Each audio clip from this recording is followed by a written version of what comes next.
Vale. No tengo ningún enlace ni ninguna cosa preparada. Bueno, pues, porque como aquí normalmente nos vamos allí. Bueno, pues buenas tardes, habitantes del inframundo. Yo soy Maribel y estáis en el Reino de Agartha, la librería de la calle Claudio Marcelo 7, y esta tarde tengo el placer de tener a 5, o sea, no 1 ni 2, 5 tipos, 5 por decir, que un día al rebufo de un volcán que estalló en 1816, en Tambora, pues ese volcán hizo que naciera uno de los libros más importantes, personalmente para mí el mejor, por encima del Quijote de la Cosa, Matana a Tomata, pero por eso. Y ese libro es Frankenstein de Mary Shelley, una jovencita que en el verano de 1816 se fue con su marido, con su hermana, y se fue al lago Le Mans junto con Lord Byron y amigo de Lord Byron, William Polidori, que era el médico personal de él. Estos 5 chicos se juntaron allí y por la noche pues se debían de aburrir y se ponían a hablar de historias, de aventura. Eran los típicos románticos del siglo XIX, principios del siglo XIX, y ahí se gestó el monstruo de Frankenstein. Frankenstein, ya sabemos que es el doctor Víctor Frankenstein, y el monstruo no tiene nombre, pero es el personaje. El moderno Prometeo era Frankenstein, Víctor, y el monstruo es, para mí, el personaje más histórico, más audiovisual y más filosófico de la literatura contemporánea. Entonces, bueno, estos chicos se juntaron en 2016 y escribieron Diodati, la cuna del monstruo. Esto es la gamberrada del día. Y gestaron, junto con, o sea, eran 21 autores, 21, ¿no? En total. ¿Fueron 21? 21, yo que los he contado antes de leérmelo, sí, y gestaron una serie de relatos en torno a ese acontecimiento tan importante. Y bueno, hoy los tenemos aquí, ya han pasado 2016, ya han pasado más de 100 años, pero me han escogido para hablar aquí y seguir con el tema, porque es un tema que no va a terminar nunca. Así que nada, a disfrutar de la charla y nada, yo os dejo. Gracias. Bueno, gracias Maribel. Primero gracias por acompañarnos. Me preguntaba mi hermano que está ahí antes, me estaba diciendo, ¿por qué hacéis esto? ¿No? O sea, porque es normal, normalmente estas cosas responden a una novedad literaria. Bueno, el motivo es eso, que es un libro que tiene 8 años. Resumiéndolo más, estamos aquí porque quiere Alfonso. Iba a contar un rollo. Pensaba que no iba a decir, pero... Bueno, y lo que iba a ser una reunión privada, pues bueno, se extiende un poco aquí, en esta librería tan especial, tan icónica y tan propia para esta conversación. Si queréis doy un poco de... Aunque ya nos ha introducido un poco la historia Maribel, pues contamos un poco... Es verdad que la idea de reunirnos este día pues es porque las historias, las películas y todo lo que va a surgir de estas fechas surgen, muchas de ellas, de la reunión que este libro conmemora. Y bueno, pongo eso, un poco de contexto histórico y climático y editorial, y empezamos ya la charla, y cada uno, y que la charla de aquí pues se extienda, y quien tenga curiosidad por cualquier cosa, pues que intervenga o que pregunte, claro. Este libro conmemora una reunión de escritores, aunque el evento de Diodati es tan grande que a lo mejor nosotros vamos a poner un foco muy chiquito en algo que es enorme y que podríamos estar hablando pues horas sobre esto, pero conmemora esto, la reunión de cuatro escritores: Lord Byron, Percy Shelley, Polidori, William Polidori, y tenemos a alguien más, bueno, y Mary Shelley. Y que se reúnen en una mansión, en esta Villa Diodati, en junio de 1816, que este año se conoce como el año sin verano. Fue el año sin verano, por lo que decía Maribel. Estalló una serie de volcanes en Indonesia, terminando con el Tambora, de cuya explosión es de las que tenemos el registro mayor hasta la fecha. Fluctuaciones solares también que hizo que el mundo se cubriera, el cielo de cenizas, muchísima oscuridad, lluvias torrenciales, sobre todo afectó al hemisferio norte, y hasta el punto de que se arruinaron cosechas, y el 17 se conoció incluso como el año de los mendigos, me parece que, o sea, fue un auténtico desastre, ¿no? Y en ese escenario, pues Byron, que era un optimista, pues dijo: yo no me quiero quedar sin mi verano, y alquilo mi casita es esta villa. Y se llevó a sus amigos que eran estos que hemos citado antes. Están allí algunos días. A nosotros nos interesan 3, del 16 al 19 de junio, que es cuando no pueden salir. No pueden salir por esto que decimos, las lluvias torrenciales, las tormentas y demás. Y tú decías antes, Maribel, se aburrirían, en fin, yo creo que no. O sea, conociendo al personaje, antes de leer Historia de Fantasmas, que lo hicieron, conociendo a los personajes, algo más harían. Pero es verdad que terminaron leyendo un libro concreto, que es El Fantasmagoria. Es un libro de relatos fantásticos, de literatura alemana, una traducción francesa, que relata muy bien Moyano en su ¿verdad? Lo ilustró Carlos, y creo que relata ese momento.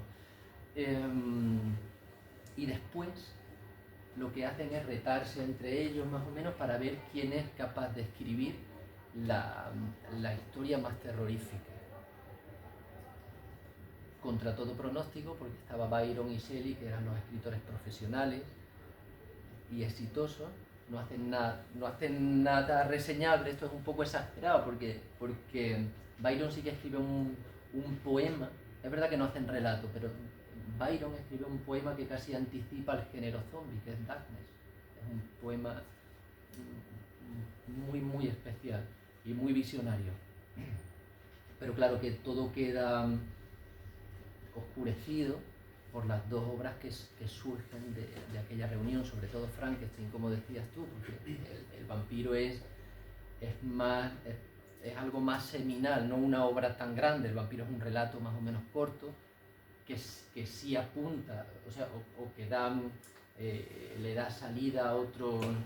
Sí que inaugura la figura del vampiro como el vampiro moderno, es decir, no es un demonio como era antes ni demás, es la figura del vampiro aristocrático, que luego recoge Stoker en Drácula, que eso sí es una novela fundacional. Pero bueno, surgen estas dos obras, que casi no nos podemos imaginar la influencia que tienen en obras posteriores, no solo literarias, en cine, en fiestas, en camisetas, en absolutamente todo, y que surgieran en el mismo momento y en la misma noche prácticamente, de dos cabezas diferentes, es lo que alimenta mucho el mito, más cuando ya se publican en el 18 y en el 19, me parece, y pronto los artistas, los escritores, pues quieren volver a Diodati a escribir, a ver si ¿no? se inspiran o surge algo parecido. Y las conmemoraciones a los 50 y la primera gran conmemoración fue en 1916, que no estábamos vivos ninguno, pero en el 2016 se celebraba el bicentenario, y algunos quisimos sumarnos a la fiesta, y no sé si si la primera vez que hablamos, en 2015 surgió un proyecto de Fernando María. Sí, ese proyecto, en el proyecto que yo estuve. Y muy querido, que era Hijos de Mericelli, aunque luego era también Diodati se mueve. Sigue siendo Diodati se mueve. Claro, ellos siguen funcionando, pero sin Fernando. Claro, lo lleva Rosa. Estaba Espido Freire también, me parece. Estaba, sí. Lancero. Sí, Lancero y tal. Y lo hicieron uno de ellos en 2018, junio del 2018, lo hicieron en el Tiemblo, en el Barraco, Sí. en el Bartaro del Burguillo, Sí. en unas casas rurales que hay que asemejan con la iglesia, tiene una iglesia, o sea, es un poblado maderero. Justo yo vivía allí, entonces por eso estuve, porque además me invitaron tanto Fernando como Sí, Espido, como Rosa y tal. Esto era muy bonito. Era y sigue siéndolo. Pero sobre todo el de estaba Hijos de Mericelli. Sí, Hijos de Mericelli era el grupo. era el grupo de escritores y de actores, porque había mucha performance, ¿verdad? Sí, Me parece cantantes, que no tengo- Silverios de Ura. Claro, había un Sí. rapero incluso, o sea, Sí, que sí, era, sí. era algo que era muy grande. Empezaron en 2015 y en 2016, cuando se conmemoraba, pues tenían todo el calendario. Claro. Tenían todo el calendario y tenían todos los grupos grandes editoriales, Sí. y ya sabíamos que además de todas las publicaciones que iban a surgir, pues no iba a haber mercado. Pero claro, algunos nos sentíamos deudores Sí. y queríamos Hacerlo también, apuntarnos. claro. Entonces, la idea era permanecer. No queríamos hacer algo para ese año, conmemorar y nada más, queríamos permanecer y por eso la lista de autores que le propuse en su momento a Susana era los mejores autores del género. Y están aquí, están todos los mejores autores del género. Aparte que con Susana tenemos amistad mucho, Es un encanto. acepta la locura de una manera muy natural, o sea, porque claro, yo le propuse, aparte de la fuerza y de la preeminencia que le da a las ilustraciones, yo le propuse esto con estos autores, y además le dije, pero yo quiero invitar a mis amigos a la fiesta, como Byron o a Diodati. Yo es que los quiero invitar, pero porque están a la altura del proyecto. Claro, termino.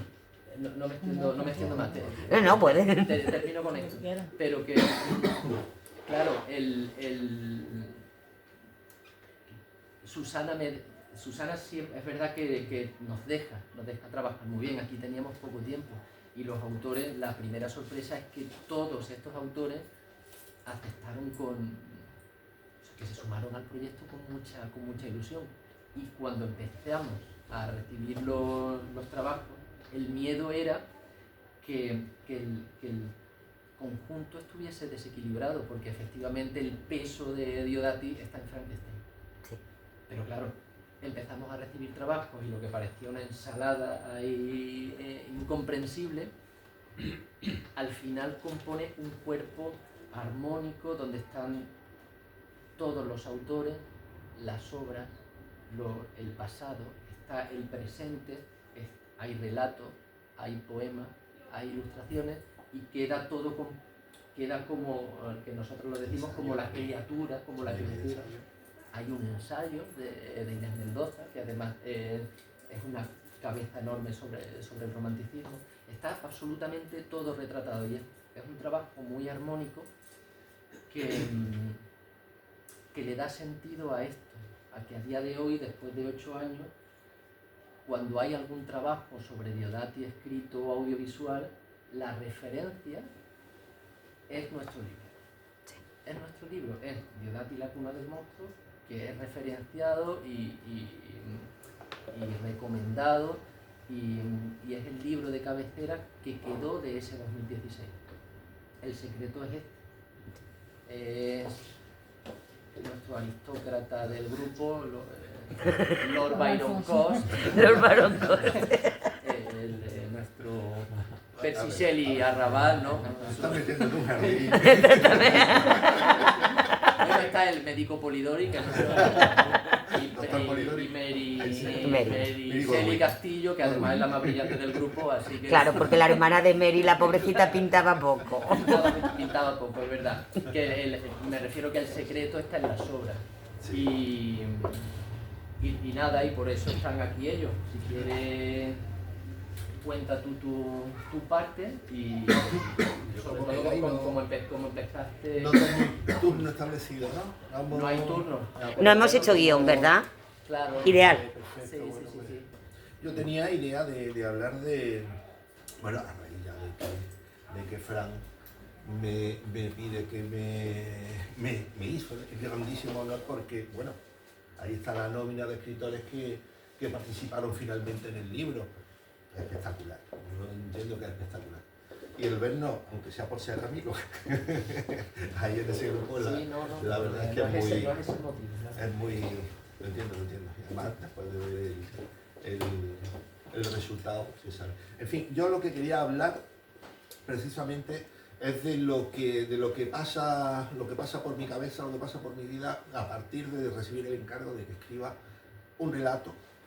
Bueno, la verdad no era un relato, se pedía algo, o sea, la ilustración que ya estaban los ilustradores, lo que tenía que hacer era poesía o lo que quisiera, o sea, libertad absoluta, que es lo importante. Y entonces yo leí, empecé a acercarme un poco, ya conocía el tema de Villa Diodati, lo conocía anteriormente, y buscando, me encontré con unas palabras de Mary Shelley, que la voy a leer porque es muy cortito, y dice: la historia de los villanos es mucho más entretenida que la de los héroes, porque los monstruos no nacen, son creados, no surgen del vacío ni de la oscuridad por sí mismos, sino que son moldeados por las circunstancias, por las heridas del mundo que los rodea.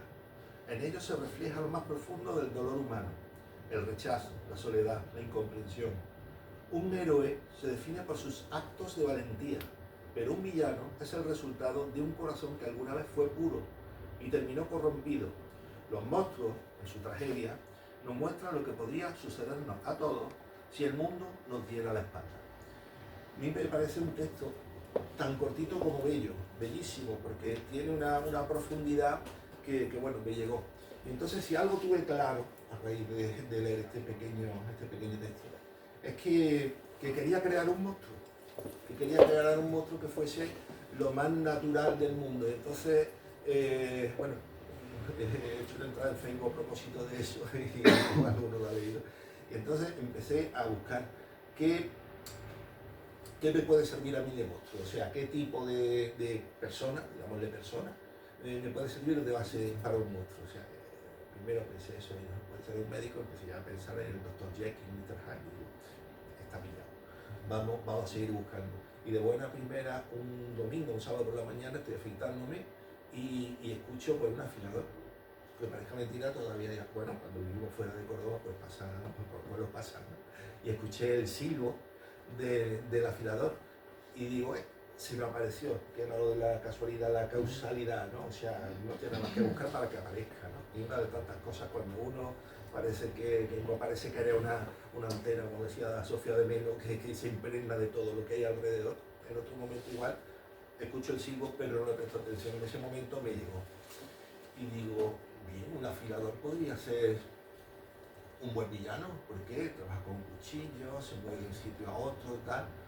¿Vale? Bien, ya tengo yo mi villano. Voy a empezar a construir un poco lo que ya va tomando forma. Y la siguiente pregunta, digo, bueno, vamos a ver, yo lo que está claro que quiero crear mi cuento en los alrededores de Villa Diodati, evidentemente, ¿no? Entonces, afiladores, habrá afiladores en esa zona en Ginebra, en las inmediaciones de Villa Diodati, alrededor de ese lago.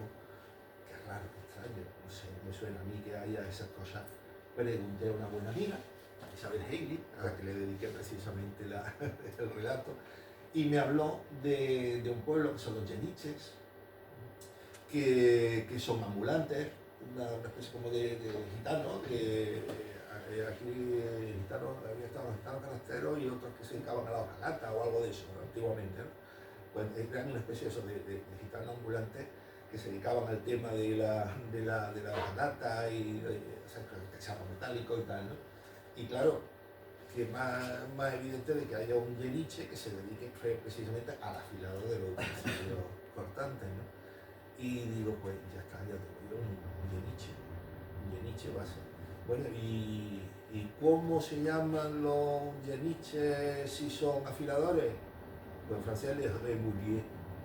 Digo, fantástico. Ya tengo el monstruo. Voy a por él. Y entonces a partir de ahí, pues ya escribí mi relato basándome precisamente en estas palabras que he leído al principio de Mary Shelley, que una persona normal, o sea, creo, me imagino, que en Villa Diodati, mucho antes de que vaya a Byron y que entre ya dentro de los lugares oscuros de la historia de la literatura de terror, pues me creo a una familia normal, con cierta prestancia, ¿no? Pues tenía también un antepasado que también estudiaba teología y tal, ¿no? Y bueno, una maldición que es la que al último de los descendientes de los Diodati, de los apellidados Diodati, los que le dieron el nombre a la mansión, pues lo hace que se convierta, que trascienda de ser una persona normal a esa, no me atrevo a decir monstruosidad, a esa mentira, maldad. no sé cómo decirlo. Es que no quiero llamarlo así, ¿por qué? Porque es una persona que por algo que desconocemos, incluso al final del relato, una maldición se ha apoderado de esa familia. Y entonces ese llega a ser el último de la familia, se convierte en ese mismo Remoulier, que al fin y al cabo, en el cajón que lleva a su espalda, no lleva cuchillos, no lleva tijeras para afilar, no lleva ruedos de afilador, no, lleva armas. Entonces va cargando su cajón con las almas en pena de las personas que, por lo que sea, merecen ser transportadas al otro mundo, cosas así. Y ese fue mi Remoulier. Y ese está en la página, no sé qué página es, pero bueno, eso es. Me dieron un poquito... Parte. ¿Qué? En la primera parte. En la primera parte, del libro, exactamente. Bueno, que lo han leído, es un relato muy poético, porque han dicho que es el más poético de todos los relatos. Y bueno, y es así, porque yo es que, sinceramente, yo creo que casi todos los que estamos acostumbrados a leer o a escribir incluso, le debemos algo a la literatura de terror, porque cualquiera cuando entra de joven a leer, de joven, de casi niño, en la preadolescencia incluso, y te das revolución, lo digo así, con la obra de Poe o Lovecraft, se me está cambiando la cara, ¿quién no puede enamorarse de la literatura? ¿Quién no puede enamorarse? Por eso digo, y por eso le tengo, tú lo sabes, tenemos pendiente de hablar de mi novela, aunque tal, pero queda pendiente porque prefiero todavía arrodillarme delante de un libro de terror, ¿Por qué? Porque hay que estar dándole las gracias todavía, porque todo lo bueno que te viene luego con la literatura, que no es editar, que no es que salga que ganar un premio, tal, no, los amigos, la gente que al final te rodea, esa gente que al final se convierten en monstruos, pero en monstruos buenos, en tus monstruos buenos. Y yo creo que esa es la lectura que al final se puede sacar de todos los trabajos que hay dentro de Dios. Que todos son monstruos, pero como decía Rebeca, ¿cómo era? Bueno, se había preparado alguna cosa. Ahora al final que no hable un poquito de la etimología y de todas esas cosas que siempre es interesante. Y ahora, paso para acá. Mira, como habíamos planteado esto como una conversación, Sí. vamos a conversar, aunque Sí. yo quiero decir dos cosas de lo que tú has apuntado. Primero, que es verdad, tu cuento trae el monstruo de nuestro libro. Es quizá el cuento más deudor. Yo creo que tu cuento y el que escribe mi hermano, que es La cicatriz, son los dos cuentos de terror de la antología. Y la criatura nueva, es verdad que... Y luego otra cosa, y dejo ya paso a quien quiera hablar, lo que apuntas también sobre la literatura de género, en este caso de terror. Drácula es Drácula es la novela. Al margen del género, es decir, a la novela, al género de terror siempre se le pone el apellido, ¿no? Se dice, es la mejor novela de terror, no, es la mejor novela, a lo mejor que cualquiera hayamos leído. Puede ser una de las 5 mejores novelas que... Es verdad que al terror siempre se le pone el apellido y quizá habría que sacudírselo un poco. Lo único que pasa es que el terror no es un campo abonado para hacer experimentos literarios. Y cuidado con lo que he dicho, ¿eh? Pues yo creo que sí. Yo creo que no. Fíjate que Stoker Sí. escribe una novela epistolar. Son diarios, Son cartas, sí, son cartas y diarios. Son cartas, son recortes de periódicos, muy parecido a lo que se le aplaude razón a Joyce. Sí. Muy parecido. Entonces, sí que es un terreno para investigar. Cualquiera, es verdad que se puede ceñir algunas cosas, pero cuando el autor es grande y la obra es grande, ahí tenemos Drácula, que hable Carlos, porque Carlos es amante de esta novela. Es la primera novela que leí adulta. Creo que tenía 10 años. Ah, bien. Sí. Lo maravilloso de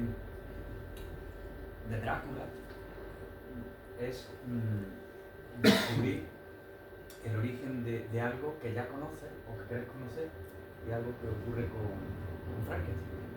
A mí me encantaba el proyecto porque trataba de Frankenstein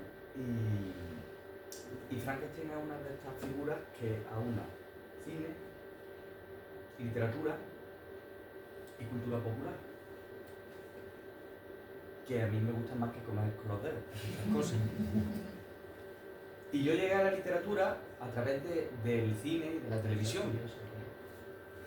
Yo vi antes la serie de dibujos animados de Don Quijote, que es de Don Quijote. Descubrí al Cid Campeador con Ruy el Pequeño Cid, a Ulises con Ulises 31. Madre mía. Y a Drácula, y a Drácula, y a Frankenstein, y a Hombre Lobo, al Dr. Jekyll. Ulises 31.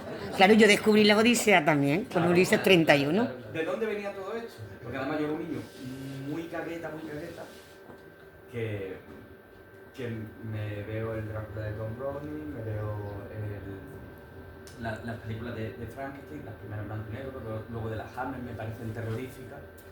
Y precisamente por el miedo que me despiertan me acerco mucho a eso, ¿no? A investigarlo. Y me leo Drácula y me doy cuenta de que Drácula es una novela que lleva el nombre del personaje principal como título y que apenas aparece.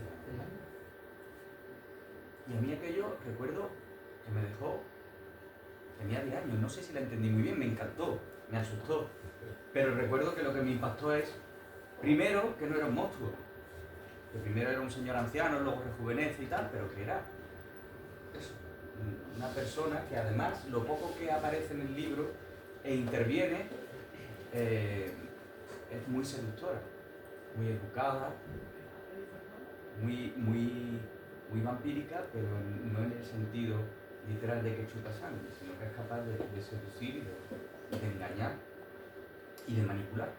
Y eso yo creo que lo hace Stoker maravillosamente cuando crea un libro en el que estás pensando en Drácula todo el tiempo y no aparece. ¿Dónde está? No aparece, es que no aparece nada más que al principio, al final. Habla mucho al principio, un poco, y luego al final del libro dice 3 o 4 cosas muy bien dichas y un poco más.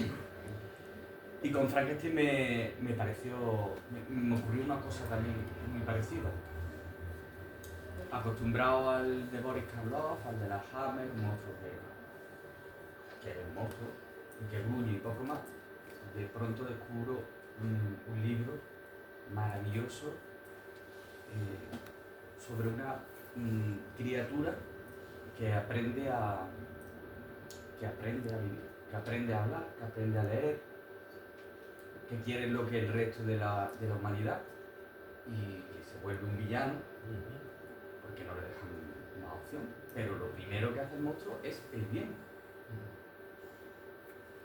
claro, se queda uno cuando ve al Frankenstein leyendo libros, Leyendo al o sea, al Frankenstein no, a la criatura, claro, A la criatura, filosofando y tal, entonces, fantástico, ¿no? Y luego para colmo, el romanticismo, cuando empiezo a descubrir la literatura, me hago filólogo de profesión,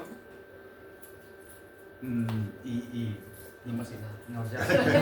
No pasa Él también se sale. Sí, ser ilustrador es casi peor.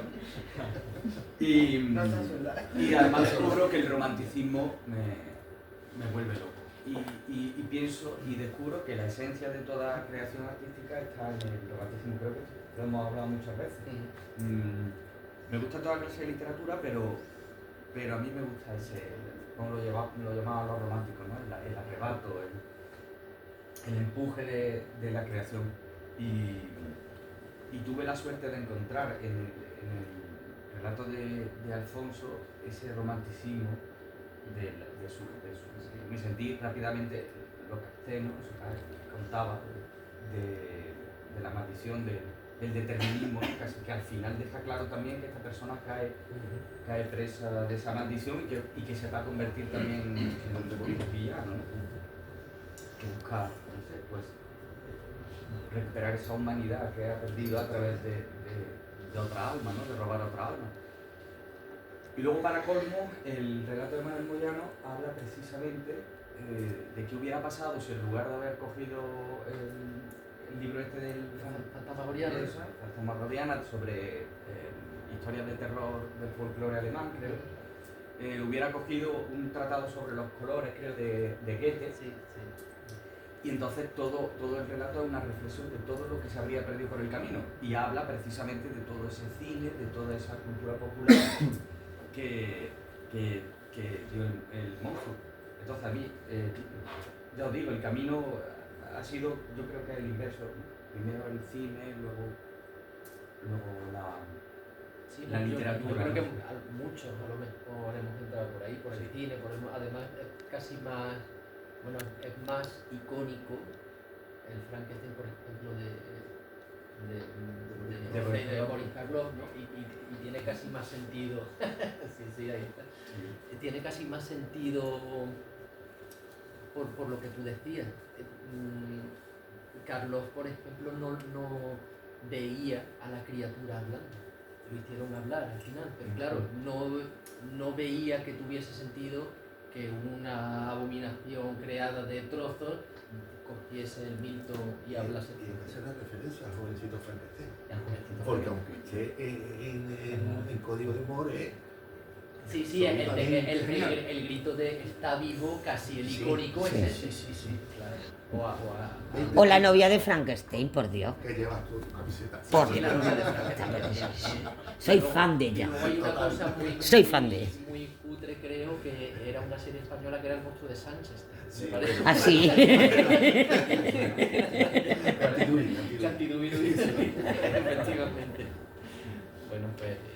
Doctor Reques. Doctor Reques Polidori. Precisamente a mí lo que más me interesaba era el aspecto científico, ¿no? Porque en ese momento, bueno, han hablado del contexto, pero también estaba en auge, empezando la revolución industrial, con todos los progresos tecnológicos de la época, los científicos, y había una pasión, yo creo que los mismos que estaban en Diodati tenían que tener una cierta pasión por lo que estaba ocurriendo en su mundo, todos estos adelantos científicos, y también un temor por lo que podía pasar, ¿no? Por la responsabilidad de la ciencia en sí. Y bueno, mi relato intentaba rescatar un poco eso, pero trayéndolo al presente. Quería unir una historia real de un científico, un biólogo que vive en Inglaterra y que sufre una pérdida que su mujer le deja por otro, y esa frustración le lleva a buscar en su pasado, pero sobre todo a encontrar un nexo con un científico que realmente vivió en tiempos de Mary Shelley, que es Andrew Krauss, que trabajaba con electricidad. Y hago que mi personaje sea o mejor dicho, que Andrew Krauss sea un antepasado lejano de él, ¿no? Y a partir de diarios y tal, pues él intenta sacar adelante su obsesión y le lleva a la locura, ¿no? Pero me interesaba el ambiente ese de ciencia que había y en ese momento, bueno, había muchos científicos, pero Luigi Galvani descubre cómo la electricidad puede estimular las células nerviosas, y supongo que habréis visto, o incluso en el colegio a lo mejor os lo han hecho de prácticas, el estimular una rana muerta con una descarga eléctrica, ¿no? Y encogen la patita y tal.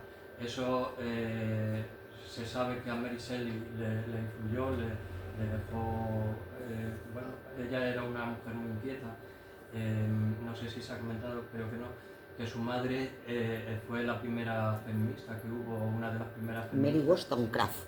Sí, lo has comentado tú, ¿no? Mary Wollstonecraft. Y su padre era un filósofo, entonces vivía en un ambiente muy intelectual y ella era muy inquieta, entonces todo eso le debió de seducir.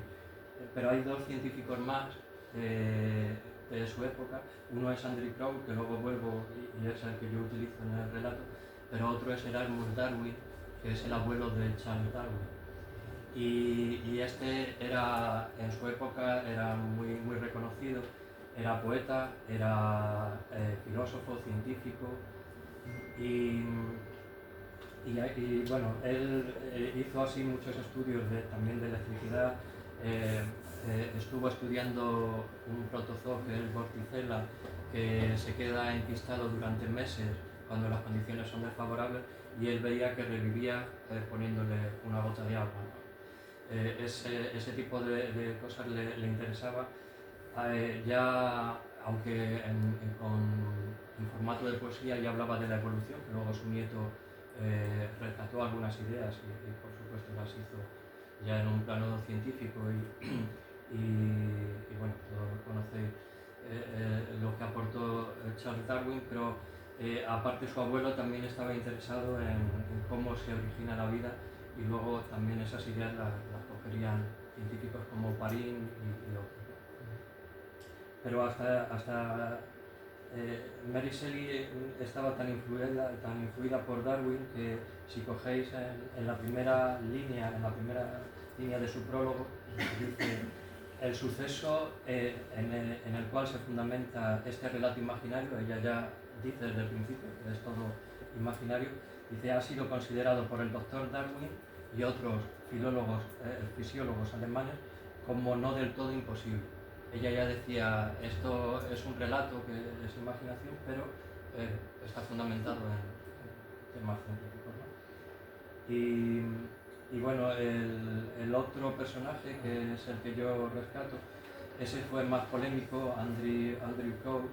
Él también experimentaba con electricidad y bueno, en un experimento que hizo pensó que había creado criaturas vivas, ¿no? Luego se demostró que era ácaro y fue por electrocristalización, ¿no? Puso electricidad en un medio acuoso para ver si cristalizaba, y ahí salieron unos ácaros por contaminación. Pero eso, bueno, él no supo explicarlo, pero realmente lo utilizaron como argumento los religiosos y científicos para acusarlo de que estaba jugando a ser Dios y bueno, de alguna forma lo apartaron, ¿no? del mundo intelectual. Pero esa historia recordaba mucho también a la historia de Viktor Frankenstein, ¿no? Que él intentaba hacer un experimento y creó vida, ¿no? Cuando a lo mejor no era siempre su propósito. Y bueno, simplemente decir eso, que Mary Shelley debía ser una mujer muy intelectualmente muy viva, con muchas inquietudes, y no solo le interesaba la parte científica, sino también las consecuencias morales, ¿no? Y creo que una parte del monstruo de Frankenstein tiene que ver también, y digo el monstruo porque parte del propio Víctor, ¿no? La responsabilidad de la creación, que está muy de moda, ¿no? Que bueno, eso no ha perdido vigencia. Y ahora haré alguna referencia más. Quería apuntar también que Lord Byron, por introducir también el interés científico que podía haber en el grupo, la hija de Lord Byron, que es Ada Lovelace, es considerada la primera programadora de computación. Eran máquinas más parecidas a las calculadoras, pero ella trabajó con otro investigador que es Charles Babbage y se considera la primera mujer que trabajó en computación, en algoritmos. Y por otro lado, Polidori, ya lo habéis dicho, era un científico bastante reconocido y además se interesó por temas también bastante de moda en la época, que era el magnetismo animal y también el trance, ¿no? el hipnotismo, que luego eso ha funcionado hasta principios del siglo pasado.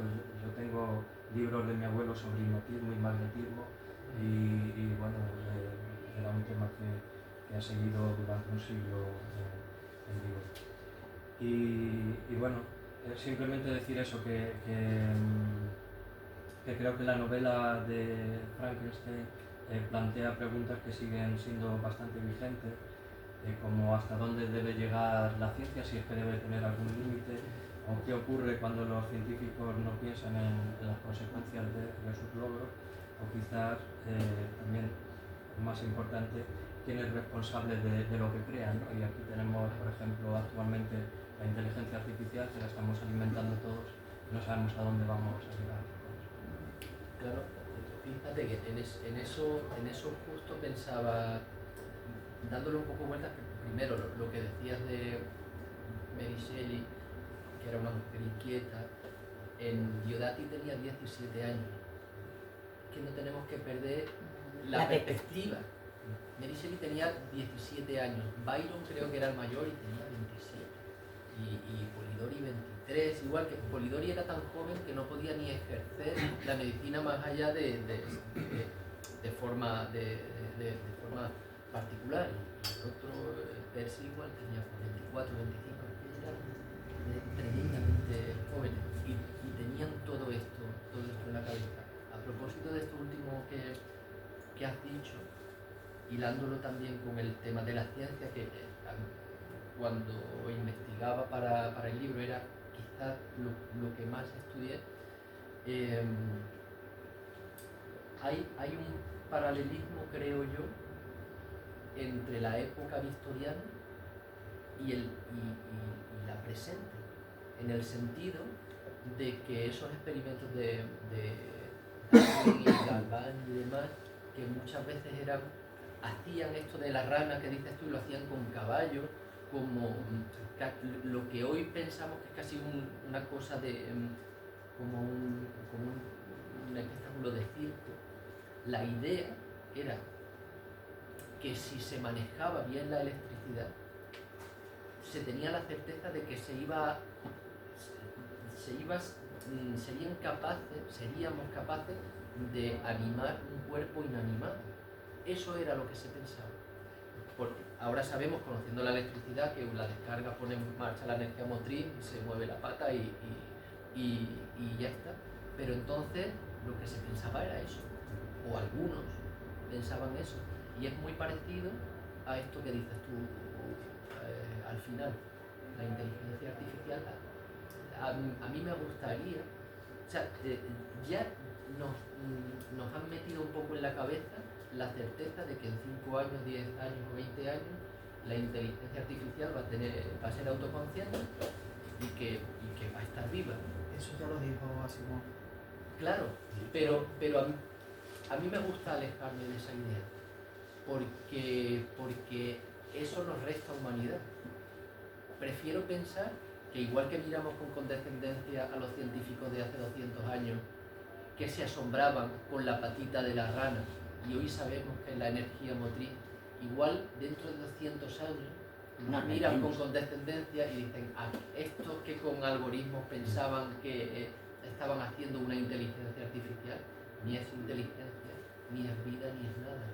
es que es una reflexión muy profunda que ella hace Mary Shelley, luego se hicieron también los científicos de Alamogordo después de la bomba atómica, que estaban tan preocupados en ver si podían hacerlo que no pensaron si debían.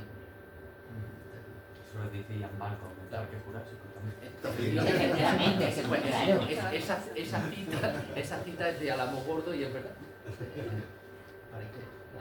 Era por apuntar eso que has dicho, que me parece interesantísimo. Lola Castillo me dice. Bueno, pues no sé con este hilo, porque la inteligencia artificial y la ilustración ahora mismo no se llevan muy bien. Ilustración que hemos hablado. Bueno, sí que se llevan muy bien, porque es verdad que bueno, hay mucha gente que está consiguiendo plasmar en una ilustración las cosas que tiene en su cabeza. Y hay mucha gente también que piensa que es posible que desaparezcan los ilustradores, los artistas gráficos, porque hoy todo lo vamos a conseguir con inteligencia artificial. Es sorprendente lo que hace la inteligencia artificial. Puedes tener una cosa en tu cabeza y contársela, yo que ya he probado. Y es verdad que cuando hicimos esto, pues no existía nada de eso, pero hoy en día tú le dices, hazme una casa que parezca un hilo que se continúe con una aguja y tú dices, vale, pero tienes que tener la idea de lo que quieres plasmar, que creo que es lo complicado, porque luego al final la técnica para hacer una cosa se pueden hacer las cosas, se pueden hacer de muchas maneras. Yo, por ejemplo, pinto con un iPad, en digital todo, entonces, pues el trabajo creativo no lo hago con la técnica ni plasmando lo que tengo en la cabeza, sino pensando en cómo quiero yo representar lo que estoy leyendo, qué me sugiere a mí lo que estoy leyendo y cómo caso yo eso y cómo puedo acompañar la imagen que tengo en mi cabeza con lo que está contando el autor o la autora de lo que se escribe.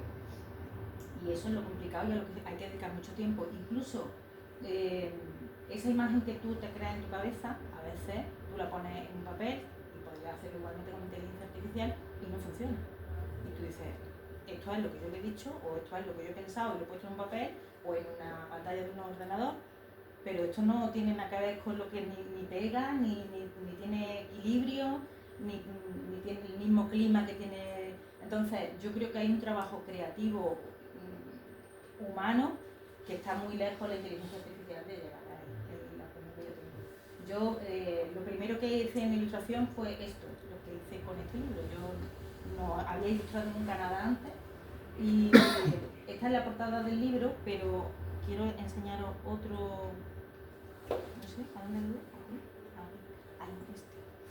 Esta es mi primera ilustración. La primera ilustración cuando yo, hace 8 años no pensé, ahora que has dicho tú lo de lo inspirador que es lo terrorífico y la historia de miedo, a mí no me han llamado nunca la atención. O sea, no me interesa el cine de terror, yo me asusto de todo, sueño rápidamente, tengo pesadillas, entonces a mí nunca me había llamado la atención. Y cuando presentamos este libro en ese momento, bueno, pues a mí me resultó apasionante todo lo que hicimos con esto y a lo mejor con otra temática hubiera pasado igual porque es la primera vez que me enfrentaba yo a la ilustración. Pero ahora con el recorrido del tiempo, con el paso de 8 años y poder revisar lo que yo he hecho desde esos 8 años para acá, que yo habré ilustrado por a lo mejor 15 libros desde entonces, me doy cuenta de que la mayoría de las ilustraciones que he hecho son de terror, la mayoría.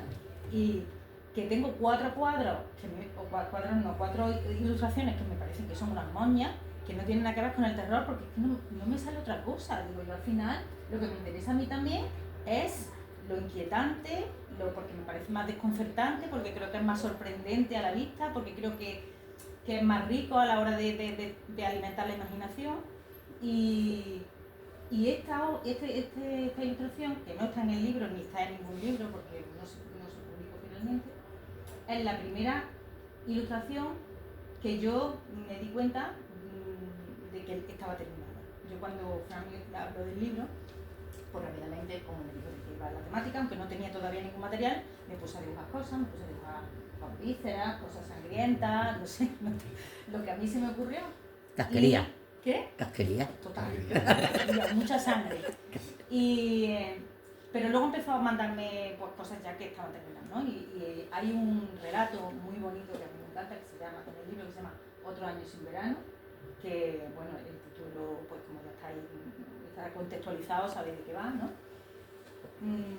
Y yo me puse a pintar sobre ese relato y es la primera vez que cuando yo acabé o llegó un punto en el desarrollo del dibujo que yo dije, esto es una ilustración de este punto. Ahora mismo acaban en mi cabeza de encajar lo que he leído con lo que he pintado. Y es verdad que ahora ya sé que eso pasa. Ahora cuando yo me pongo a pintar, digo, yo sé que en algún momento esto va a encajar. Es porque esto empieza siendo un churro. Esa es la palabra que podemos utilizar. Yo creo que es más cerca de la realidad. Tú empiezas pintando un churro y al principio tú dices, esto no va a ninguna parte, esto no lo voy a conseguir. Pero yo ya sé ahora que el churro evoluciona y al final encaja con la obra que te han dado para ilustrar en algún momento inesperado. Entonces yo en algún momento vi que esta era la ilustración para ese cuento. Y es la primera ilustración en la que yo sentí eso. Luego ya te habitúas y te das cuenta de que ese punto va a llegar siempre, ¿no? Pues bueno, a veces no. Pero sí llega muchas veces. Yo estaba tan emocionada con la situación que yo creo que todo lo que me mandó Fran lo ilustré. Casi todo. Luego al final es verdad que solamente, bueno, porque todo no se podía ilustrar, no podíamos poner 20 ilustraciones, pero aparecieron 2 ilustraciones en el interior y claro me dijeron a la portada, chiquilla, ya que está tan entregada en el tema. Y bueno, pues cuando estuve revisando todo lo que había hecho y lo que al final habíamos escogido para que estuviera en el libro, me di cuenta de que había unos elementos que coincidían y que aparecían pues prácticamente, bueno, aparecían en las 3 que aparecen en el libro y en algunas de las otras también que os voy a señalar.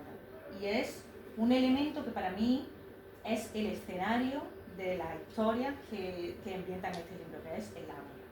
El lago, pues, si os habéis bañado alguna vez en un lago, yo estoy acostumbrada a bañarme en el mar y a mí son pocas veces las que he tenido la suerte de estar en algún lago.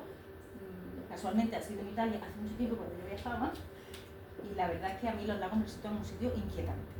Esa manta como muerta de agua que no se mueve, que no sabes qué hay debajo y tú estás allí como en un mundo irreal. Yo que sé, al que está acostumbrado me imagino que le parecerá normal, pero a mí me inquieta que el agua no se mueve. Entonces yo creo que a mí eso me llama tanto la atención que al final lo he plasmado en la portada, lo he plasmado en las dos ilustraciones del interior y incluso está aquí porque esto que está esta chica está sentada en el borde del lago y está pescando en realidad. Entonces, bueno, os voy a enseñar una otra. Bueno, este también aparece en el libro, El sueño de la razón. Esta parte de abajo más oscura, que originalmente era de ese color, pero que luego en el interior era en blanco y negro, se quitó el color, pues también es agua en la que se está reflejando la chica que está arriba. Aquí tenéis también a Lord Byron nadando en una de las habitaciones de la villa. Esta tampoco aparece en el libro. No sé si la habíais visto alguna vez. Me lo está echando en cara. Qué mal estuvo eso. No, pero a mí me gusta tener esto aquí como en la recámara, está guay. Luego esto es el retrato fallido de Mary Shelley. También tiene agua en la cabeza, tampoco aparece. No, es que claro, aquí he puesto las que no aparecen, que nunca las he enseñado además, las tengo por ahí guardadas, no sé ni cómo las he encontrado. Esta se llama Leche. Esta tampoco. Bueno, pero este sí lo he sacado. Es magnífico. Este ha estado expuesto cuando he estado Es en esas magnífico. exposiciones de de. Oscar Esquivia. Esta de Esquivia. Sí, pues. Estuvo a punto de Sí, este también es muy Este inquietante. Y este recuerda un poco a la película también de Gonzalo Suárez, cuando le he dicho yo no recuerdo si hace alguna mención a la película Esquivia, probablemente sí, pero le dice pareces una serpiente Sí. a Percy se lo dice así. Cierta noche. Este es la Ese es el de ilustración Ricardo. del relato de Ricardo. Y creo que, bueno, no más, si había uno más que no lo hemos tocado. Bueno, uno que aparece no lo ha Dale, volver a empezar. que es el de La cicatriz. cicatriz. Pues faltan 2 o 3, ¿eh? Faltan los dos, sí. Sí, yo tenía más. Hay uno que se llama El corazón del monstruo, que esa es de las primeras ilustraciones de cacería, como decimos. Y falta... Esta cicatriz que está dentro, que también es un señor, un anciano, dentro de un lago sumergido. Y ya está, ya no hay más. Solo esos dos. Ese, que no sé si se verá bien. Ese también se ve el lago. Bueno, pues básicamente el escenario es un escenario muy gris, con ceniza, un cielo turbio, un lago de agua negra y perturbadora, y luego pues personajes y la casa. La casa que aparece en alguno de los cuentos es un personaje. Hay una ilustración también interior de Norberto Fuentes, muy chula, que es de la casa también. Y luego aparecen portadas de la casa, pues, de la que surge el hilo que cose toda esta historia, que acaba en una aguja ensangrentada, que bueno, pues es la aguja de la que cose el monstruo, ¿no? El Frankenstein, exacto. Entonces, pues, yo disfruté mucho con esto, y esto fue el inicio de una afición que he mantenido durante todo este tiempo, que me ha llamado por caminos muy extraños. O sea que al final te has hecho ilustradora, gracias. Sí, yo al principio no decía, yo decía, bueno, yo ilustro, pero que ella ilustra mucho libros, digo, Bueno, sí, yo soy- se hizo ilustradora porque ella tiene ahí, que nos lo ha puesto, una ilustración que a mí me hace mucha ilusión, que es el origen de esta portada. Ah, sí. El origen de esta portada. Y a mí yo a Susana Noeda, la editora de Adesora, siempre le digo que esta es mi cubierta favorita, porque es muy sencilla y dice mucho, pero el origen que está ahí es una servilleta manchada después de una borrachera. O sea, y esa es la verdad. Empezamos a hacer un churro. Este es churro, y es verdad que pero no era tan churro este, ¿eh? no era tan churro, no era tan churro. Aquí está esbozado prácticamente toda la portada. Ya era prácticamente la portada. La verdad es que nos ajustamos bastante, pero no creáis que no evolucionó. Claro, una ilustración que puede parecer sencilla, hay muchísimo trabajo de reflexión y de composición, y es verdad que Lola tiene mucho talento para hacer conectar, como ella dice, el texto con la imagen, y en este caso el escenario Se parece completo. mucho, la imagen y los relatos se parecen mucho. Hablan más con el silencio que con lo que se dice. Claro, y luego una cosa que decía, esto surge de bromas, de conversaciones, de una cerveza, de hablar, de un proyecto, de pensarlo, de hacerlo. Si tú le pides hoy a un chat GPT o a lo que sea, que te haga un hilo cosido con una aguja, que pues a lo mejor te hace algo parecido, pero porque ya está en todo. Sí, evidentemente. Sí, Claro, sí, sí. entonces de lo que bebe, de lo que bebe una inteligencia artificial es de lo preexistente, que no nos podemos olvidar de eso. El otro día Carlos me compartió un poema que hizo ChatGPT, que era Un churro. un churro. Era un churro. Entonces, y las imágenes es verdad que esconden algo más el talento, pero se percibe. Se percibe cuando una obra es original, que detrás hay una inteligencia humana y no artificial. Y no sabemos dónde. Claro. No, te iba a decir que no siempre es tan fácil, que los alumnos lo utilizan, y si lo utilizan bien es muy difícil detectar que algo está hecho. Claro, Depende depende de la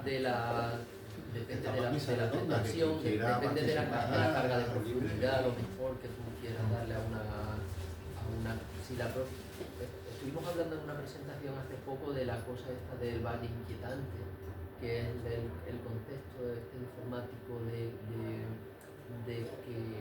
del rechazo que nos produce algo que es casi humano, pero no lo es. Y cómo a lo mejor tiene más humanidad el flexo de Pixar que un robot perfectamente articulado, pero esos ojos vacíos y esa... Sí, hay una película de un niño que es un robot. Y que Inteligencia artificial, ¿no? ese, la inteligencia artificial, el niño es monísimo, pero es inquietante. Es inquietante porque después de acabarse la humanidad, el niño sigue ahí llamando a su madre. Sí, también tiene la serie esta, ¿cómo se llama? La de Parque de Atracciones, que... Esa, de Westworld. Que es bastante, esa sí es bastante inquietante. Ahora es verdad que esto ¿Dónde llega y tal? lo podemos llevar a donde queramos, y a novelas muy... O sea, donde la distopía nos lo lleva a que la humanidad pues, prácticamente desaparece y la humanidad, la poca humanidad que queda, existe en las máquinas. También, si estas historias perviven tanto al final porque son arquetipos. Son arquetipos persistentes. Veíamos antes el libro del golem. El golem, pues, a lo mejor es la semilla del monstruo de Frankenstein. Es algo parecido. El golem de Praga no, pero en otras formulaciones existía el golem abominable, que estaba hecho también de... Sí, pero porque el golem en un principio era un muñeco creado, pero viene de la mitología judía. O sea, el de la mitología judía en Praga era porque había una comunidad judía muy importante, claro. Y entonces sí que se hizo famoso ese golem, pero proviene de la mitología hebrea. Sí. O sea, proviene de Judea. Pero lo que quiero decir es que el arquetipo del que revive, es preexistente, claro. Igual que el vampiro, que es muy antiguo, y figuras parecidas a Frankenstein, a la criatura, pues puede ser. El otro día empezamos a ver Blade Runner, los replicantes, la enésima vez, pues los replicantes... por eso que es la primera. Sí, son criaturas, al final. Por eso que Una maravilla. Tanta preeminencia. Una maravilla. Y todo el universo que hay alrededor de Blade Runner. Sí. Que bueno. Claro. Pues nada, no sé si la filóloga... Lo que hay una cosa que es el tema de la etimología de la palabra monstruo, que trata de verdad. Coméntalo tú que estamos... Que yo he puesto monstruo, me ha faltado. Claro, es difícil la palabra. Léelo, o lo comentas como tú quieras.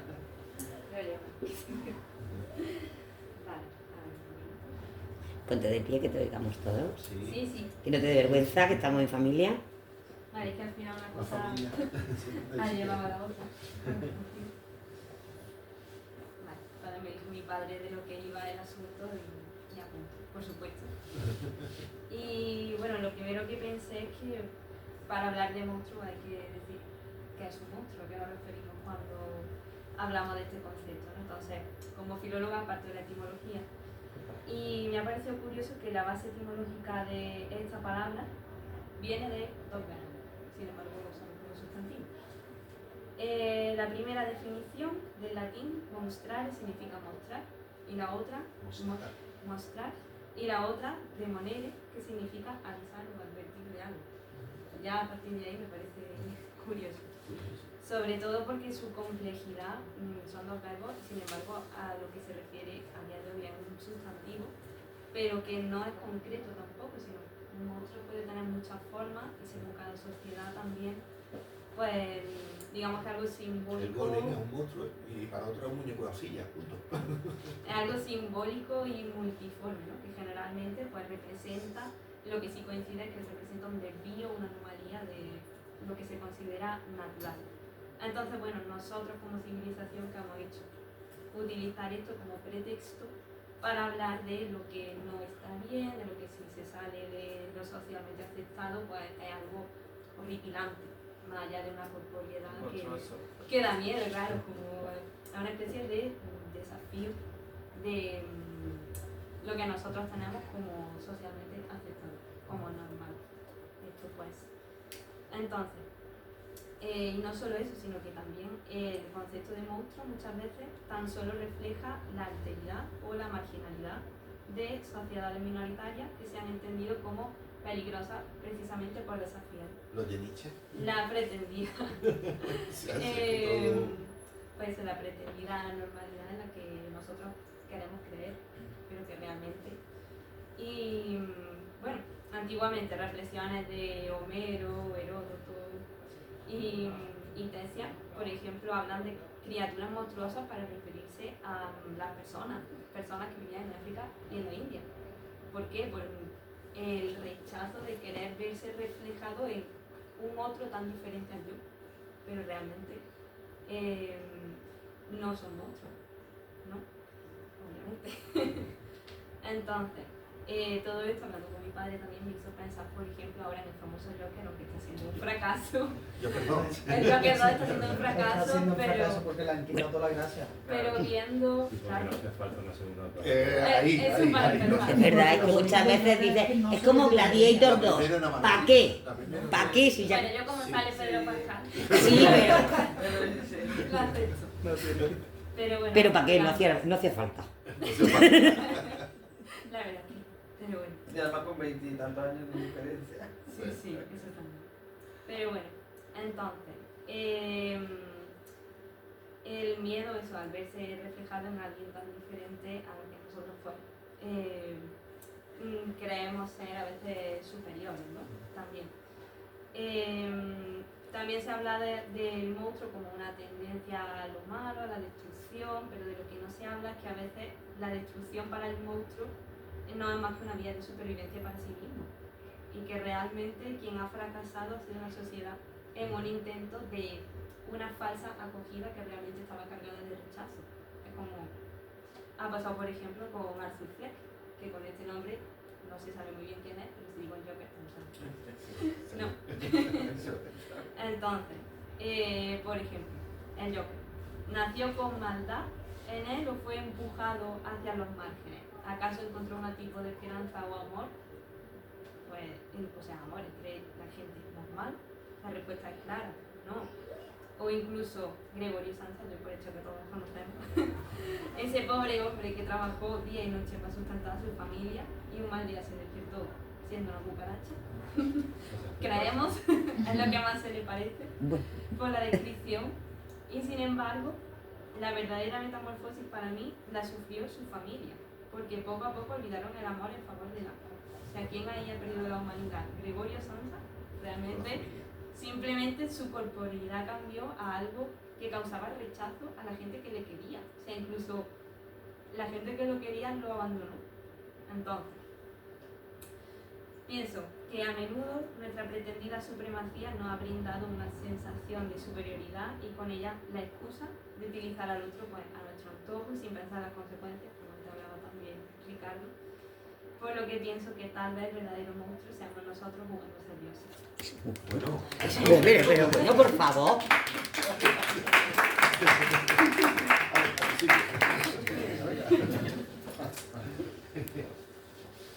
Jorge, te toca. ¿Yo? Sí. ¿De qué? No, de Blade Runner, vamos.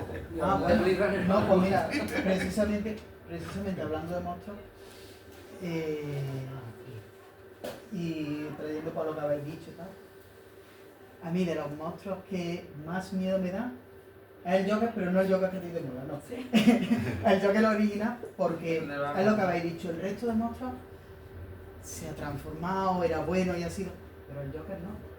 Era el único que no sabía de qué, que era malo, pero no sabía de dónde venía ni por qué, nunca se ha explicado hasta la película esta que yo la odio, lo siento. ¿El Joker nuevo lo odia? El Joker, el nuevo y el anterior, el que explican por qué el Joker es el Joker. Ya le quita la gracia. Eso Sí. da. Ha destruido al Eso personaje, El ha destruido al personaje Claro, porque del yo... Joker de Gotham. Es lo que decíamos antes, que muchas veces con los silencios se habla más que dibujando toda la historia del Joker. Claro, porque de toda la vida hemos pensado que Joker nació malo. Lo terrorífico era eso, que como no sabía de dónde venía, no sabía cómo si sabes de dónde viene el monstruo, sabes por dónde, sabes por qué aparece, sabes cómo defenderte. De este monstruo no te podías defender porque no sabes lo que piensa, no sabes qué... Es más terrorífico aún. Claro. Hay una teoría chula. Todos hemos visto el Club de la Lucha, ¿verdad? Sí. Sí. Tyler Durden es el Joker. ¿Cómo? Pueda. Es el Joker. Es el caos. Eso le estuvimos dando vueltas en un momento. Una teoría tuya, ¿no? No. Bueno, no. Situano. Pero claro, Tyler Durden tiene un ejército detrás. No conocen su nombre. Y al final se vuela la boca. Es una figura muy parecida al Joker. No tenemos nada sobre él.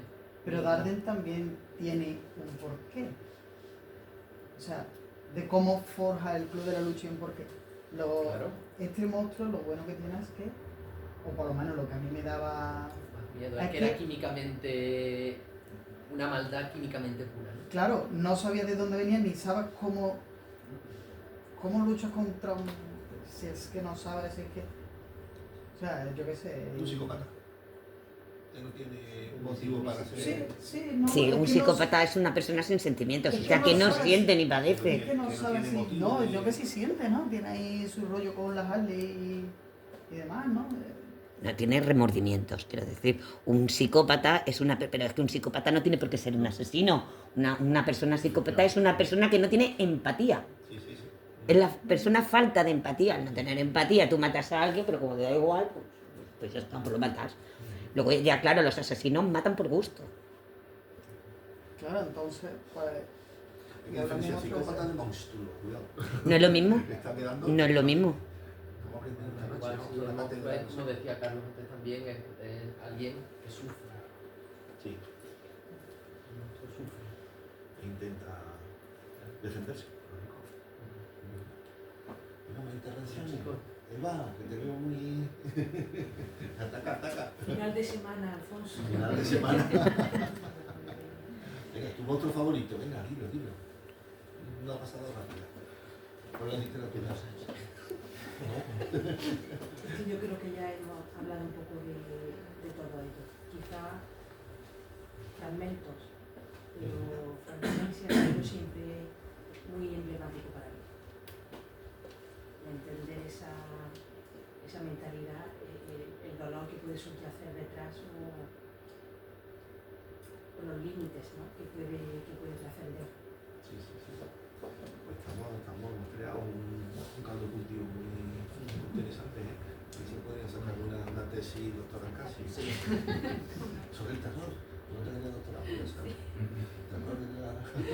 Pues no sé si no queréis decir nada más. Yo recomiendo de nuevo y reivindico nuestro libro porque hace un buen retrato y porque al final, como decíamos, sigue vivo. Sigue vivo. Pero advierto, los que tiene ahí Maribel son los últimos que quedan, ¿eh? Probablemente todos tengamos, o la mayoría tengamos, pero son los últimos libros que quedan. Sí, yo se los he pedido a Susana con eso y me dice, si no los venden, los devuelve, y he dicho, no, Claro. esa mía. Alfonso, del cine, ahora fíjate que también, rememorando tiempos ya pasados, ¿no? Me apasionaba mucho la personalidad de Aníbal Lecter. Bueno, claro, sí. Buenísimo, un monstruo. Eso sí que es un monstruo de nacimiento también. Psicópata, pero que no te resulta repulsivo. Es un monstruo interior, pero luego lo ves y el tío... A mí es yo puedo decir, a mí me gusta la literatura de terror de siempre. Más que Aníbal Lecter, la primera parte, que es el dragón rojo. El dragón rojo, yo me tiré después de leerme el dragón rojo, una semana con pesadillas. O sea, con pesadillas, ¿eh? La segunda parte de la Es la segunda parte de la primera. Eso Sí. sí. Bueno, pues yo Me pasé una semana, pero con pesadillas de levantarme con temblores fríos de la cama después de haberme leído esa novela. O sea, y a mí no me afecta, tampoco no soy de... Pues, técnicamente hubo una antes, lo que pasa es que no cuenta, que es la de Manhunter. Ajá. Manhunter básicamente es Red Dragon, pero con otro nombre. Brian Cox, el protagonista de... O sea, la serie de... ¿Succession? Succession, sí, fue el primer animal. El primer animal, correcto, sí. No lo sé. ¿Alguien quiere intervenir? Bueno, es que pasábamos por la puerta y ella amablemente nos ha invitado a entrar, ¿no? Claro, y ese es el reclamo. Y no sé qué legitimidad me da para expresar alguna idea que me habéis Toda la lectura. que me habéis despertado, ¿no?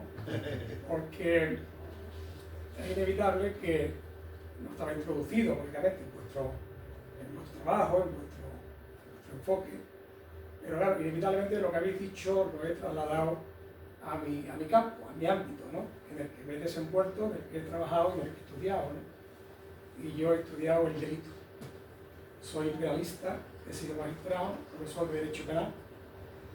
Y claro, es inevitable que me haya recordado en la figura del monstruo la figura del delito o del delincuente, pero no del delincuente romántico, no del delincuente, lógicamente, porque al fin y al cabo el delito o el delincuente, su valoración moral está también en función de la simpatía. Un ladrón de joyas, guapo, simpático, seductor, pues no es lo mismo que el tío que le pega el tirón a la señora por la calle, ¿no? Pero hay, curiosamente, hechos que sí son monstruosos, auténticamente monstruosos, ¿verdad? Claro, todo es literario, incluso lo más abyecto, incluso se habla del crimen también como arte. Han llegado algunos a hablar del crimen como arte, ¿no? Como arte y como literatura. Pero claro, cuando hay acciones tan absolutamente abyectas, tan absolutamente, digamos, creadoras de sufrimiento, ¿verdad? Y que sin embargo socialmente se asimilan, se aceptan, incluso se aplauden, ¿verdad? No quiero dar connotaciones de ningún tipo político, ¿no? Pero si pones una bomba en un autobús y te cargas a 40 personas que van en el autobús con un pretendido objetivo, ¿verdad? Bueno, ¿eso qué es? La maldad, la política, ¿verdad? ¿Qué está ahí en ese comportamiento? ¿Verdad? ¿Qué lo justifica? ¿Cómo entendemos a la persona que hace eso? Yo alguna vez, en una prisión de máxima seguridad, sujetos aislados, que solamente salían al patio una hora al día solos, hacía algo estúpido, me quedaba mirando por si encontraba algo distinto en ellos, ¿no? Porque habían asesinado de forma cruel a varias personas y evidentemente no había nada que los diferenciara morfológicamente, ¿no? Pero se me ocurre pensar en esa figura del monstruo literario que habéis estado hablando, de ese monstruo también empático, historia, y ahora aparece, no sé si llamarle monstruo, porque claro, decir asesino, no sé si llamarle monstruo, pero es un individuo que puede matar a un padre delante de sus hijos, a los hijos delante del padre, o un abuelo que pasea con su hijo, y puede recibir el reconocimiento, el aplauso, ¿verdad?, en un contexto determinado. Y lo recibe, es más. Bueno, pues se le pone a la calle ese nombre, ¿no?, del sujeto que ha hecho eso, ¿no? Y has concluido, decías, los monstruos somos nosotros, ¿no? Y esa frase también me inspira, es que entonces nosotros, que justificamos, que aplaudimos, que ensalzamos, ¿verdad?, a quien hace eso, porque de alguna forma empatizamos con ellos, somos los monstruos también, ¿no? Bueno, son ideas un poco inconexas que me ha llevado, que me he permitido poner el manifiesto porque las he traído a mi campo, ¿no? Al delito, no como el delito, porque bueno, el delito es un fenómeno social que evidencia que la sociedad está sana. Si una sociedad no tuviera delitos, no sería sana, estaríamos todos castrados y las pasiones y las emociones y los desbordamientos no se producirían. El delito es sano, punto, ¿no? Pero claro, hay delitos y delitos. Hay delitos que convierten al sujeto en monstruo. Bueno, simplemente eso. Sí, no, pues, de todas maneras, gracias por interaccionar con nosotros, porque de esto se trataba. Charles Manson, Sí, que era un ideólogo atroz, tenía su harén prácticamente privado. Es verdad que existe una fascinación por el mal. Existe una fascinación humana por el mal. Y lo que usted decía sobre estas cosas, lo que tú decías. De acuerdo. Lo que tú decías sobre esta cuestión de... Yo no haría una generalización, no diría que todos aplaudimos, pero sí es humano sentir esa fascinación. Ahora tenemos estos true crime, ¿no? Que es como algo que a todos nos gusta porque nos fascina, y nos fascina pues porque no terminamos de entenderlo, pero a la vez empatizamos y encontramos y tratamos de buscar el motivo, porque probablemente hay cosas que no tienen explicación posible, y cuando sucede un hecho de esa naturaleza, pues tratamos de buscar el origen. Sí, igual que decía él, el psicópata terrorífico es el que más miedo nos da, es el que no sabemos un origen. Claro, necesitamos para probablemente que no sea tan difícil encontrar el origen de ese mal. Por eso creo que es inherente al humano. Me resulta muy interesante lo que dices de que tú buscabas que esa persona tuviera algún rasgo que a ti te diera, porque yo creo que a mí me pasaría igual, es tan inexplicable que una persona lleve dentro un monstruo de ese calibre, que muchas veces yo creo que lo representamos de una manera monstruosa como para que tenga más coherencia, porque no entra en la cabeza que una persona normal y corriente que es como yo y que tiene 2 brazos, 2 piernas y que tiene un aspecto parecido al mío pueda ser un monstruo. Esa dualidad a mí me resulta interesante. Bolaño escribió Una estrella distante, que era un nazi, un asesino, bueno, por ahí va, ¿no? Y sin embargo era tremendamente sensible y escribía poesía con la avioneta, escribía versos, ¿no? Con el humo de la avioneta. Pero eso es real, porque en la Alemania nazi había padres de familia que eran muy sensibles, que cuidaban a su perro, que estaban todos con cariño con sus hijos. Benito Mussolini era el típico padre de familia, amantísimo de su mujer y sus hijos. Y eso es inquietante, porque dicen, ¿dónde está la diferencia? Nosotros somos esos monstruos también, lo llevamos dentro. Ahora ha salido el caso de Reform, ¿no? Ese hombre ahora resulta que es de otra forma, ¿no? Tiene una dualidad, está diciendo una cosa y hace otra. Eso es terrible, ¿no? Vamos, a mí me inquieta por todos nosotros, ¿no? Que no sabemos si en una situación de conflicto bélico hasta dónde somos capaces de llegar nosotros para defender a nuestra familia o sí. Hay un capítulo de la serie esta tan chula que se llama Dark, no sé qué. No. En el que hay una familia, que tienen aspecto de cucaracha. Son cucarachas andantes, tienen su cara de cucaracha, sobre todo, no sé si habréis visto este capítulo en concreto. Black Mirror, claro. Sí, bueno, pues hay un capítulo en el que hay personas que tienen aspecto de cucaracha y van por el mundo pues, en forma de cucaracha, se ponen como las cucarachas, y una serie de personas que están exterminándolas, porque son monstruos, ¿vale? Pues esas personas llevan una especie de traje que lo que hacen es verlos como cucarachas. Entonces, el aspecto del monstruo es importante, yo creo, para nosotros.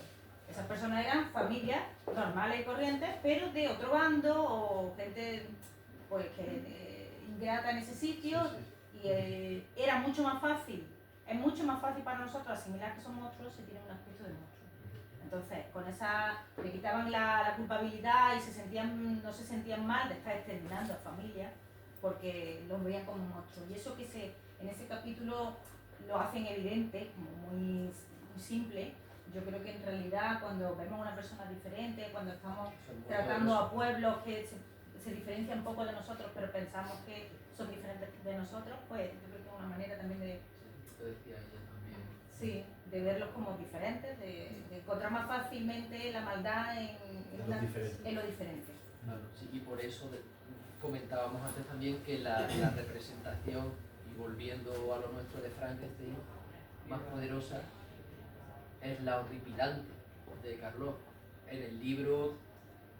En el libro al principio, luego pues sí, es una criatura que, pues las costuras y demás, pero lo primero que dice es hermoso, es una figura de 2,40 metros, que con el pelo largo y lacio. Yo siempre pensaba 2,40 metros perfectamente proporcionados. De hecho, ¿De dónde sacó los salvando el tema de la altura, porque eso solo lo tenía Karloff, la representación más fiel que ha habido del monstruo de Frankenstein era la de Penny Dreadful, si alguien se ha visto la serie. Sí, señor. Sí, y la de Remando al Viento también. Remando al Viento bien, pero a mí es verdad que el de Penny Dreadful sí me parece muy es muy parecido, aunque luego lo rechazan y demás, pero tenía tomándose la cierta libertad que tenía la serie, porque la serie se toma sus libertades, claro, pero sí. Pero me refiero a lo que comentaba Lola, lo que tiene más penetración, que si es un monstruo, tiene que ser horroroso, ¿no? Tiene que ser una cucaracha, o tiene que ser... Recordando a la primera película de Drácula Nosferatu, que nadie sabía quién era el actor. Nadie lo sabía. O sea, sí, pero eso se supo con el tiempo. Pero que vivía completamente aparte del elenco, aparte en su... De hecho también hicieron una película justo de eso, de la sombra de vampiro. Y siempre que lo veía, ya iba maquillado. O sea, es lo que comentaba también de alguna forma, de que al no saber quién es, o sea, es que te infunde miedo, es que sabes que es un compañero que está haciendo... Pero ¿quién es ese compañero? Es lo que comentabas tú antes de Joker, si no sabes de dónde viene ese terror que te provoca, no sabes defenderte, no sabes para dónde correr. Esto es un dato muy friki, pero que he dicho eso, hay una foto del actor vestido entero fumándose un cigarro y da más miedo que la propia película. Porque encima con los ojos así, de la fotografía están tíos con los ojos luminosos así. Claro, era un tío rarete. Saben que era un actor, que era toda la leyenda, pues... Luego ya viene Yoda ya un poquito más cercano. Era un tío raro, Yo creo, volviendo a lo que comentaba, por eso reivindico tanto siempre la ficción, porque yo creo que en la ficción podemos fabular con convertir al monstruo en algo, y la realidad lo que muchas veces tiene es una explicación que no es una justificación. Y a mí particularmente la realidad me gusta muchas veces muy poco.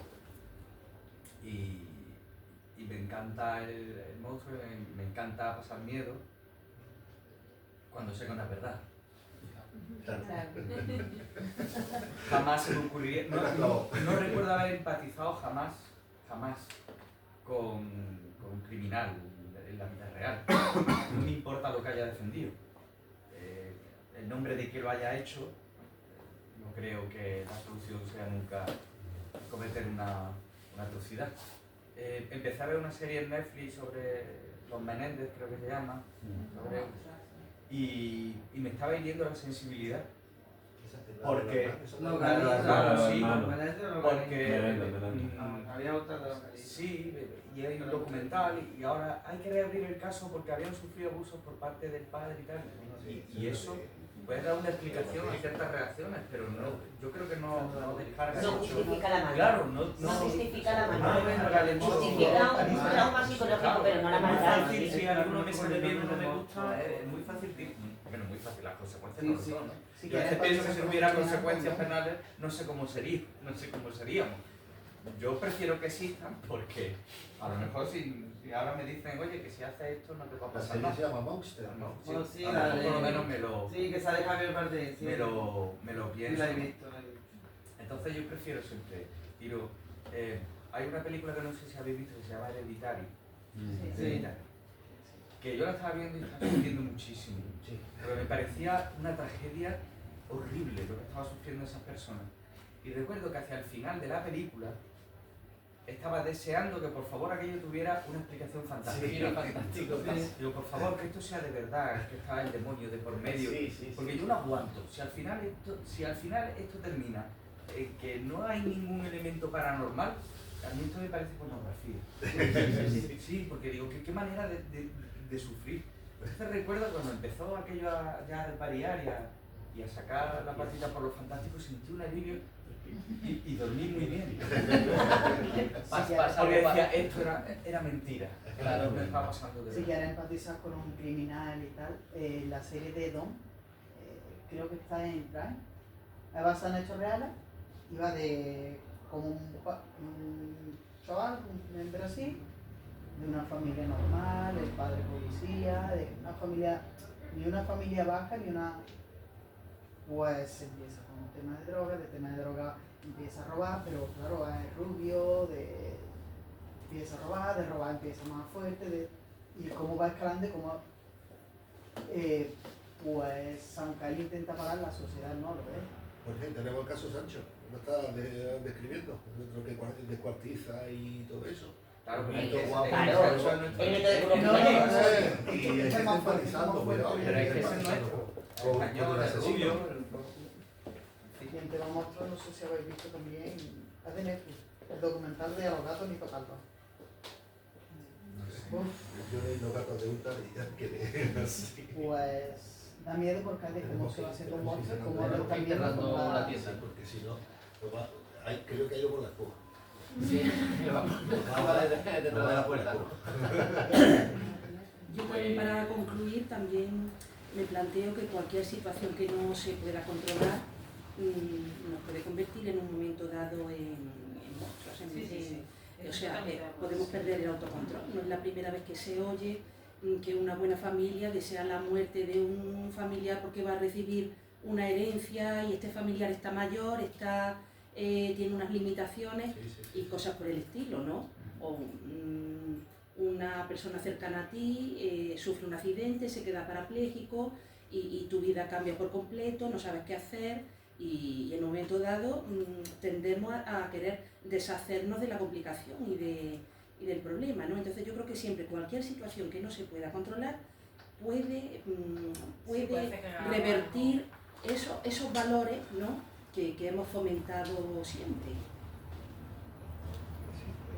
El asesino de la katana tenía un club de fans. Ah, claro. El asesino de la katana ¿Qué pasó? tenía un club de fans, mató a sus padres, y tenía un club de fans. Sí, Curioso. ¿Cuántos asesinos han conseguido novia en la cárcel? Sí, pero... Novia y esposa. Nada, lo dicho, que gracias por acompañarnos y aquí